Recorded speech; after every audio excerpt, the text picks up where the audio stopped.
Jason Knauf, they can never make me like you. In the wake of Prince William's lapdog giving an interview to 60 Minutes Australia, which, full disclosure, I have not watched, this is going to be more of a video on who is this guy and why can they never make me like him? Because I have a sneaking suspicion this is not the last time we will see this man. Next time Meghan Markle does something exciting with her life, he will be back. So who is Jason Knauf? He was born in Texas. He went to school in the US before relocating to New Zealand. He worked on the political scene there for a while, then he relocated to London, where he got a master's degree in politics and communications from the London School of Economics. Just sounds like a fun guy to have at parties. He worked for the Bank of Scotland in the wake of its near collapse. He also worked for the King's Treasury, at the time, I guess, the Queen's Treasury. And then he joined the British royal family as a communications secretary in 2015. When Meghan entered the fold, he was doing double duty, working for both the Sussexes and the then Cambridges. But in 2018, he left the Sussexes side of things to work exclusively for William and Kate. He remained a press secretary with Will and Kate until 2019. He then left service for a while, but kind of came back on board as the president of their royal foundation in 2021.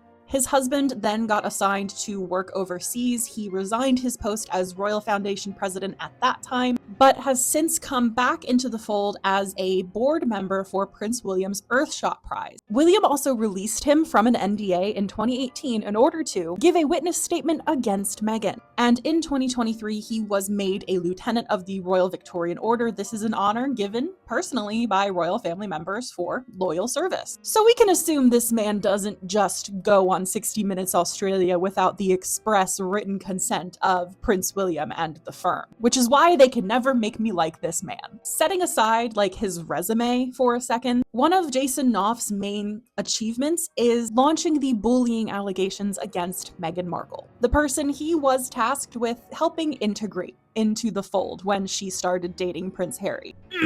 Makes my blood boil. Because make no mistake, we have still never seen the results of the alleged investigation into the bullying claims, which Buckingham Palace said they were taking very seriously. And in fact, about a year or two after the investigation was started, it was quietly buried, and no findings will ever see the light of day. That's not to protect Meghan Markle, to be clear. If there was evidence, hard evidence of her bullying palace staff, we would see it. And the timing with this, that news coming out a few days before the Oprah interview, never sat right with me. And here he is again on 60 Minutes Australia, a week before Meghan's brand and TV show are supposed to launch. Now, it could be a coincidence, sure, but what a coincidence. How interesting, too, that we applaud Jason Knauf for speaking out about the interior workings of the palace, but Harry and Meghan aren't allowed to do that. And the real irony with this interview is the news coverage that has come out of it. Because given all of what I've just said and the headlines that are out there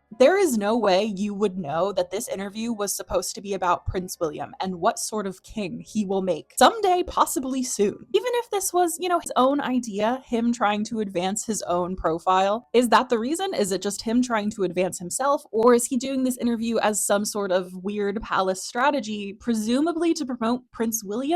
And if so, do they realize how bad a strategy that is? Because as much as we say that we have moved on from the royal rift narrative, from the Meghan of it all, the palace's actions, or maybe more aptly inaction, not, and believe me, they have the power to stifle these allegations and stories, but they choose not to.